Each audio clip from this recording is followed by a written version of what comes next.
Hello, नमस्कार सर्वांना. तर आजच्या व्हिडिओमध्ये तुम्हा सर्वांचं खूप खूप स्वागत आहे शैलास फॅशन अँड डिझायनिंग या यूट्यूब चॅनलमध्ये. तर या इथं पाहिलं, कालच्या व्हिडिओमध्ये मी तुम्हाला प्रिन्सेस कटची कटिंग अँड ड्राफ्टिंग पूर्णपणे शेअर केलेली होती. पुढच्या भागाची एकदम सिंपल पद्धतीने खूप छान पद्धतीने मी सांगण्याचा प्रयत्न करत आहे की जेणेकरून मी तुम्हाला खूप व्यवस्थित असं आणि सोप्या शब्दात सांगावं असं मला वाटतं. म्हणून मी जितकं मला जमतं आहे सोप्या पद्धतीत सांगण्याचं तितकं मी करत आहे. तर तुम्ही पाहिलंच असेल याचा व्हिडिओ मागच्या भागामध्ये. तर मग आज आपण प्रिन्सेस कटचं ब्लाऊजचं 32 इंच छाती आहे ही ह्याची. तर मग याची बॅक साईड आणि स्लीव्ज 3 इंचाची स्लीव्ज आपण कटिंग करणार आहोत या इथं. तर तुम्हाला काय करायचं आहे, व्हिडिओ शेवटपर्यंत पाहायचा आहे. कुठेही स्किप न करता पूर्ण डिटेल व्हिडिओ पाहायचा आहे. स्किप करत जर पाहताल तर जे इम्पॉर्टंट पॉईंट असतात ते तुम्ही मिस करताल. तर ते होऊ नये त्यासाठी तुम्ही कंटिन्यू व्हिडिओ पहा. तर चला, तर मग आपण उंची होती 13 इंच आणि ब्लाऊजची शोल्डर होता, शोल्डर बी 13 होता. फुल शोल्डरवरती आपण हा ब्लाऊज कटिंग करत आहोत. फुल शोल्डर आणि स्टिचिंग पण फुल शोल्डरवरतीच करणार आहोत. तरी पण आपला ब्लाऊज हा अजिबात एक साईडनी पडणार नाही. म्हणजे जे एक साईडनी बघा खाली येतो शोल्डरमधून, तसं बिलकुल होणार नाही. ज्या पद्धतीने मी सांगितलं आहे त्या पद्धतीने जर तुम्ही कटिंग केलं असेल ब्लाऊज तर तुमचा बिलकुल बिघडणार नाही आहे ब्लाऊज. त्यासाठी तुम्हाला फक्त तुमची मेजरमेंट आहेत ना ते व्यवस्थित घ्यायचे आहेत. मेजरमेंटमध्ये चुका करायच्या नाहीत. तर चला मग आता आपण सर्वात अगोदर शोल्डरची मार्किंग करूया. या इथं अर्धा इंच आपल्याला शोल्डर डाऊन करायचं आहे नेहमीप्रमाणेच. अर्धा इंच शोल्डर डाऊन केल्यानंतर ना मग आता 6.5 इंच आपलं शोल्डर आहे ते इथे मी 6.5 इंचावरतीच मार्किंग करत आहे. या पद्धतीनं तुम्हालाही करायचं आहे. जितकं तुमचं शोल्डर आहे 12 इंच असो 14 इंच असो, तुम्हाला फुल शोल्डरवरती जर तुम्हाला तुमचा ब्लाऊज रेडी करायचा असेल तरी तुम्ही करू शकता. असं नाही की गळा मोठा घ्यायचा आहे, गळा उंची जास्त घ्यायची आहे, ब्रॉड घ्यायचा आहे, तर त्यासाठी तुम्हाला शोल्डर कमी घ्यायचं आहे. हे पूर्णपणे चुकीचं आहे. तर तुम्हाला जितका तुमचा शोल्डर आहे तितकाच घ्यायचा आहे, जरी तुमचा गळा कितीही मोठा असू द्या. आणि गळ्याची रुंदी मी इथं 3 इंच घेणार आहे. मग शोल्डर डाऊन करायचा. या लाईनपासून आपल्याला शोल्डर डाऊन करायचं आहे. जेव्हा आपण आता कटिंग करू तर याची आपल्याला गरज नसणार आहे. हे आपल्याला घ्यायचंच नाही आहे. आपल्याला इथून लाईन घ्यायची आहे. तर मग आता आर्म होल तुम्हाला पाठच्या व्हिडिओमध्ये मी दाखवलंच होतं की कशा प्रकारे काढायचं. तरी पण जर तुम्हाला तो व्हिडिओ नसेल पाहिला तर मग आत्ता या क्षणी मी तुम्हाला आर्म होल कशा प्रकारे काढायचं ते मी तुम्हाला सांगणार आहे. छाती आहे 32 इंच. तर काय करायचं आहे, 32चा चौथा भाग किती येतो, 8 इंच. ओके. तर इथं बघा ही जी शोल्डर लाईन आहे या ठिकाणी 8 इंचावरती मग आता मार्किंग करायचं आहे. याच्यामध्ये आपल्याला पाऊण इंच कमी करायचं आहे. सर्व साईजसाठी आहे बरं का. हे पण खूप महत्त्वाचा पॉईंट आहे की हे आपण पाऊण इंच म्हणजे 1.75 हे आपण इथे कमी केलेलं आहे. तिथून मग इथे आलेला आहे. हा जो गॅप राहतो शिल्लक, हा वाला आता आपल्याला घ्यायचा आहे, कारण आपल्याला हा आता महत्त्वाचा गॅप आहे. तर मग हा गॅप किती येतो, हा पण 0.75 येतोय. हा पण 0.75 आलेला आहे आणि हा पण 0.75 आलेला आहे. मग आता ही जी लाईन आहे इथे हे 0.75 आपल्याला वरती सोडायचं आहे, म्हणजेच पाऊण इंच वरती सोडायचं आहे.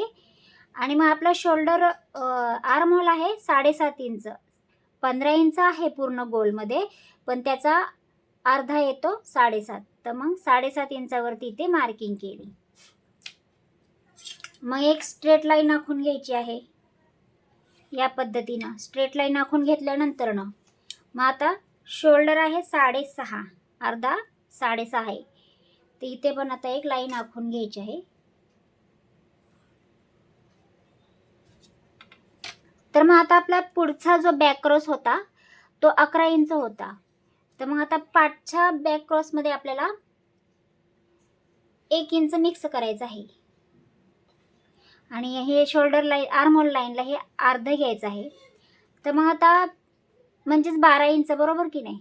पुढचा जर 11 इंच होता तर पाठचा मग 12 इंच घेऊया. तर या गळ्याच्या लाईनपासून आपण इथे पाठचा 12 इंचावरती बॅक क्रॉस घेतला प्लस अर्धा इंच शिलाईमध्ये, म्हणजे हे मग आपलं इथे ही लाईन बरोबर आलेली आहे.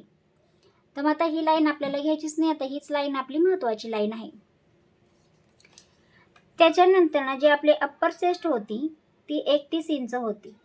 तर मग 8ला 2 लाईन कमी इथे अप्पर चेस्ट येणार आहे. पुढच्या भागामध्ये आपण अप्पर चेस्ट नाही घेतली, पण पाठच्या भागामध्ये आपल्याला अप्पर चेस्ट घ्यायची आहे. ते इथे आणि प्लस 2 इंच शिलाई मार्जिन घ्यायचं आहे या पद्धतीनं. मग आता काय करायचं आहे, आता हा पॉईंट आणि हा पॉईंट आपल्याला एकमेकांना जॉईंट करायचे आहेत.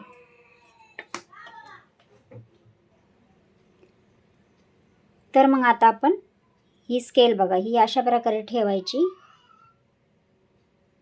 हा पॉईंट आणि हा पॉईंट बरोबर आला पाहिजे या स्केलमध्ये, बघू शकता. ती अशा प्रकारे ठेवून घेतली आणि मग अशा प्रकारे आपण शेप देऊन घेतलेला आहे. तर मग आता याचा आपण आपला आर्महोल चेक करूया. 7.5 येते की कमी येते की जास्त येते ते पाहूयात. आपल्याला किती पाहिजे, 7.5 पाहिजे. तर बघू शकता इथं आर्महोल बरोबर आलेला आहे. याचाच अर्थ आपली जी मार्किंग केलेली आहे ती एकदम बरोबर आहे. पुन्हा एकदा बघूया. ही लाईन मी किती घेतली आहे, 7.25 इंच, म्हणजे अप्पर चेस्टची जी लाईन होती माझी, याला मी अप्पर चेस्ट 31 इंच होतं, त्याला डिवाईड केलं 4नी, तर 7.25 इंच येते. तर 7.25 इंचावरती टेप ठेवून घेतला बघा आता इथं. तर बरोबर 7.5 आलेला आहे. एक लाईन कमी आणि एक लाईन जास्त. तर तुम्हाला समजलंच असेल की आर्महोल कशा प्रकारे काढायचा. खूप सोपी पद्धत आहे. आणि आता लेंथची मार्किंग करूया. खूप सोप्या पद्धतीने मी तुम्हाला सांगत आहे. आता इथं बघा, वरती आपल्याला अर्धा इंच स्टिचिंग मार्जिन काढायचं आहे. ओके, इथे अर्धा इंच स्टिचिंग मार्जिन काढलं शोल्डरसाठी. तर मग खालून घेऊया इथून ह्या लाईन, म्हणजे अर्धा इंच सोडून मार्किंग करू. ते इथे आलं 13 इंच. आणि मग आता वरती तर आपण स्टिचिंग मार्जिन घेतलेलं आहे, पण खाली पण आपल्याला अर्धा इंच स्टिचिंग मार्जिन घ्यायचं आहे.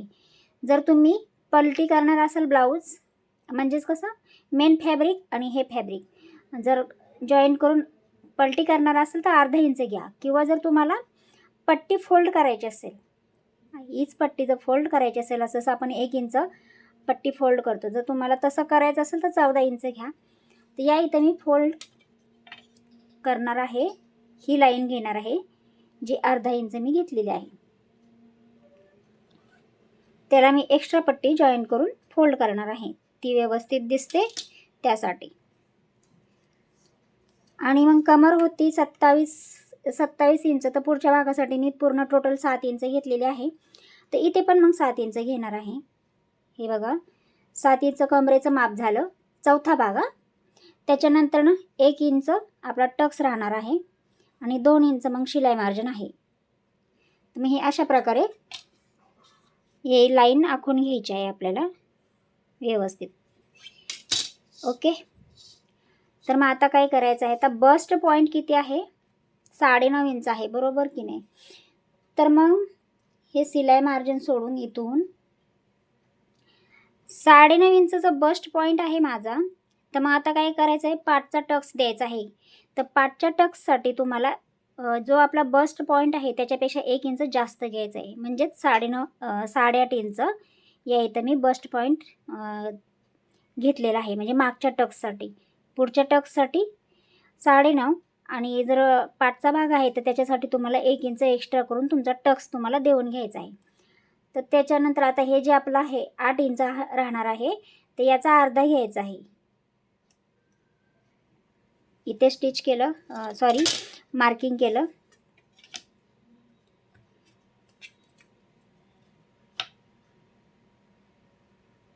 या पद्धतीने एक लाईन आखून घेतली आणि मग एक इंचाचं इतकं आपल्याला हे असा टक्स देऊन घ्यायचा आहे या इथं.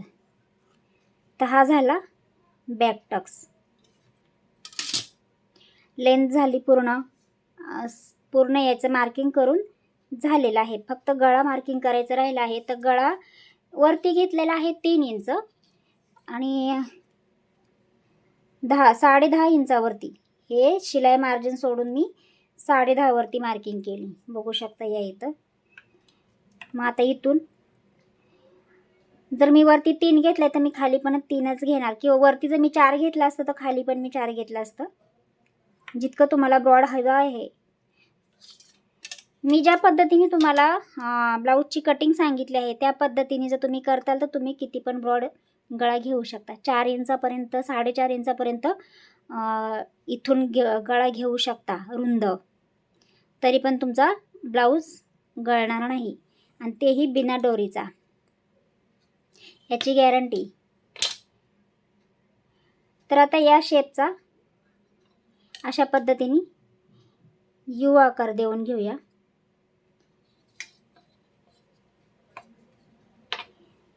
गोल द्यायचा एकदम असेल एकदम खोलगट तर या पद्धतीने द्या, किंवा यू द्यायचा असेल तर मग या पद्धतीने द्या. मी इथं अशा प्रकारे यू आकार देऊन घेतलेला आहे. बघू शकता किती नीट अँड क्लीन मार्किंग करून तुम्हाला मी दाखवलेली आहे. तुम्ही पण जर कोणतेही साईज असू दे तुमची, फक्त तुम्ही अंगावरती मेजरमेंट व्यवस्थित घ्यायचं आहे तुमचं किंवा कस्टमरचं, आणि याच पद्धतीने तुम्हाला मार्किंग करायचे आहे. तर चला, तर मग आता ही झाली आपली बॅकची मार्किंग करून झालेली आहे. तर व्यवस्थित बघू शकता बॅकची मार्किंग कशा प्रकारे केलेली आहे. तर आता मी काय करते, ही मार्किंग मी मिटवते आणि मग स्लीवची मार्किंग करून दाखवते, कारण 3 इंचाची जरी स्लीव्ज असली तरी त्यासाठी कपडा खूप लागतो, कपडा कमी आहे म्हणून. तर या पद्धतीने इथे मी ही जी केलेली पूर्ण मार्किंग मिटवून टाकली आहे, बघू शकता.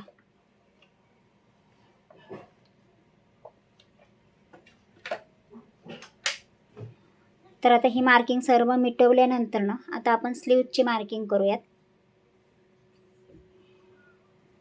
फ्रंट साईडची जी कटिंग केलेली आहे, पण थोडासा कपडा कमी असल्यामुळं चालते. तर चला, आता स्लीवची मार्किंग करण्यासाठी आता इथं स्ट्रेट लाईन आखून घेते. तर स्लीवची उंची आहे 3 इंच. तर 3 इंच या इथून आता असंच ह्या साईडने घेते. 3 इंचासाठी आता इथं मी अर्धा इंच शिलाई मार्जिन घेत आहे. शिलाई मार्जिन घेणं खूप गरजेचं आहे. तर हे आपला अर्धा इंच वरच्या साईडला शिलाई मार्जिन आहे. त्याच्यानंतर आता मी जो बायसेप आहे म्हणजे दंडघेर, जो मी तुम्हाला पाठच्या व्हिडिओमध्ये सांगितलेला आहे की लेंथ वाईज जरी तुम्हाला ब्लाऊज 10 इंच 15 इंच जरी शिवायचा असेल तरी तुम्हाला बायसेप घेणं गरजेचं आहे. 4साठी स्लीव्जसाठी 4 मार्किंग तुम्हाला करायचे आहेत. एक आर्महोलचं, एक बायसेपचं, एक दंडघेराचं खालच्या साईडचं, आणि एक उंचीचं. अशी ही तुम्हाला 4 मार्किंग करायची आहेत, तरच तुमची स्लीव्ज परफेक्ट येणार आहे. तर माझा बायसेप आहे 6 इंच. तर त्याच्यामध्ये मला थोडंसं लूज हवं आहे, तर मी थोडंसं अर्धा इंच लूजिंग देत आहे. अर्धा इंचाची मी लूजिंग देत आहे. तुम्हाला हवं तर 1 इंचाची पण तुम्ही देऊ शकता, पण जास्त लूज होणार. तर तुम्हाला फिटेड ब्लाऊज हवा असेल तर अर्धा इंच लूजिंग तुम्ही देऊ शकता. ओके. तर हे झालं. तर मग आता इथून 3 इंचावरती मी मार्किंग करते. तर 3 इंच मला स्लीव्ज जर हवी आहे तर मग इथून एक स्ट्रेट लाईन आखून घेऊया या पद्धतीनं. आणि आता ही जी लाईन आहे 6.5ची, तर ही पण सरळ लाईन आखून घेऊया.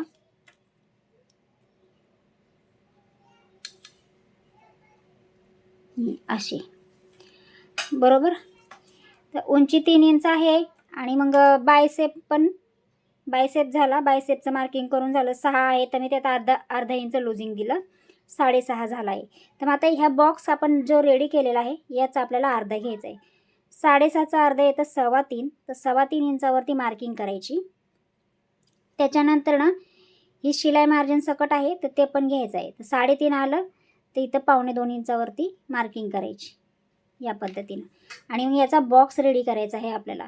एकदम परफेक्ट असे तुम्हाला जर स्लीव्ज हवी आहे तर तुम्ही या पद्धतीने करा. बॉक्स तयार केल्यानंतर ना आता आपण या स्केलचा वापर करूया. बघू शकता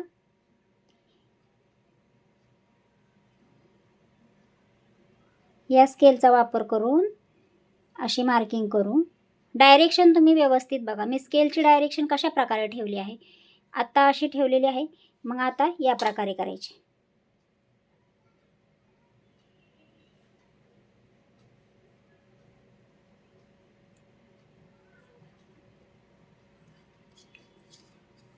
याच्या अगोदर आर्महोल 7.5 आहे तो कुठपर्यंत येतो ते पण आपण पाहिलं पाहिजे.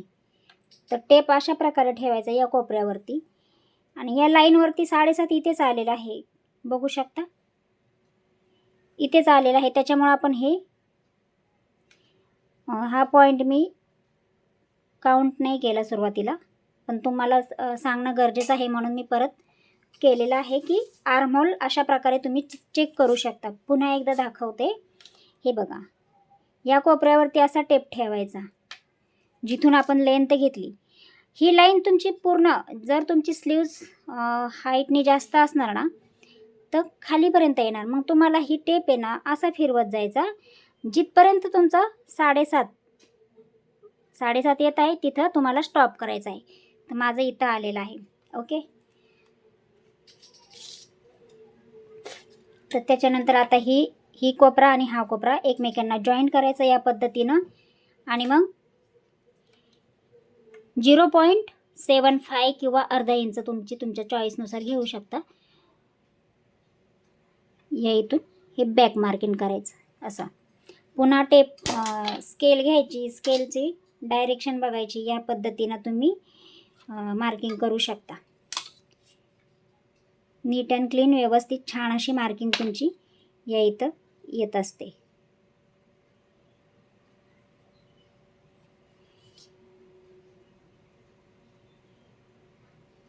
अशा प्रकारे. तर आता ही 3 इंचाची स्लीव्ज आहे. तर मग आता इथं खालच्या बाजूला मार्जिनच नाही. इथे तर पूर्णच मार्जिन संपून गेलं आहे. तर मग आता आपल्याला मार्जिन तर पाहिजे इथे. तर मग काय करायचं, या साईडने 2 इंच घ्या, 3 इंच घ्या, तुम्हाला जेवढी लेंथ हवी असेल. समजा मी इथं 2.5 इंचावरती घेते कारण मला जर इथे बगल साईडला जर कपडा जास्त पाहिजे तर मग इथं 2.5 इंच मी घेतला. तर मग पूर्ण लाईनमध्ये 2.5 इंच या इथं मी घेते आणि एक सरळ लाईन आखून घेते. या पद्धतीनं सरळ लाईन आखून घेतली तर माझा बायसेप म्हणजेच तोच दंडघेरा आलेला आहे. तो 6 इंच आहे. या इथं दंडघेर माझा 6 आहे. मग त्याचं मार्किंग मी इथं केलं.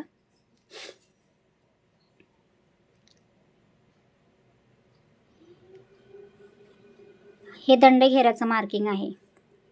तर मग आता ही स्केल अशी ठेवायची. 3 इंच आपली स्लीव्ज रेडी झालीच पाहिजे. मग त्याला हे या पद्धतीने शेप देऊन घ्यायचा. शेप देऊन घेतल्यानंतर ना मग आता चेक करायचं 6 इंच कुठे येते. इथून ठेवला टेप, असं चेक केलं तर माझं 6 इंच दंडघेर इथे येते. तर मग आपलं ही झाली फिटिंगची मार्किंग. आणि त्याच्यानंतर तुम्हाला जेवढी शिलाई मार्जिन घ्यायची आहे तेवढी तुम्ही घेऊ शकता. तर बघू शकता ही आपली 3 इंचाची स्लीव्ज तयार होणार आहे आणि तुम्हाला इथे कपडा पण जास्त भेटणार आहे या पद्धतीनं. तर तुम्हाला आजचा बॅक साईड आणि स्लीव्जचा व्हिडिओ कसा वाटला कमेंट करून मला नक्की सांगा. व्हिडिओ जर आवडला असेल तर आपल्या चॅनलला सबस्क्राईब नक्की करा. नक्कीच तुम्हाला छान छान व्हिडिओज तुमच्यासोबत शेअर केले जातील जेणेकरून तुम्ही घरी बसून शिलाईकाम शिकू शकता. तर व्हिडिओ आवडला असेल तर लाईक शेअर सबस्क्राईब नक्की करा. धन्यवाद.